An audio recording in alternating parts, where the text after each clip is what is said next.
अस्सलाम वालेकुम, क्या हाल है सब दोस्त ठीक हो? सो मैं भी ठीक हूँ अल्हम्दुलिल्लाह। तो आज ऐसी फैमिली को मौजूद हूँ जो कहानी है अम्मा जी को पूछते हैं। अस्सलाम वालेकुम अम्मा। वालेकुम सलाम। क्या हाल है अम्मा, ठीक है? अम्मा तेरा मकसद क्या है वीडियो बनवाने दा? मेरा मकान ढहेगा। मकान ढह गए बिया? या लैट्रिन ते मुसलमाना ते अच्छा राशन पानी। अच्छा, राशन पानी। जी तो अम्मा आखण पै गई मेरा मकान त्रुट गए जिठे वे मकान त्रुट गए ते मेरे को एक रूम चाहिए है। तो आखण पै गई सियाला है सर्दियां फुल ते एक राशन मकान ते तो अल्लाह भला करे वाशरूम होवे।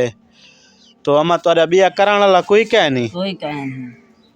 अच्छा सियाला लाए है यो सर्दी आ गई मकान मेरा काहे नहीं थे सियाले को की नहीं जो करे। अच्छा जी अम्मा बेवा है आदि मेरा कोई कराने वाला कह नहीं। पुत्र है ना तुआरा कराने वाला? कोई ना है के अपनी ही की तो अम्मा तुआरा पुत्र है ना? नहीं रहता कशे नहीं रहता। अच्छा जी कशा ही नहीं रहता? कोई ना। अच्छा चलो कोई भाई तावन करना चाहो तो कोई करो तुम ये करो दे मकान बनवा दे।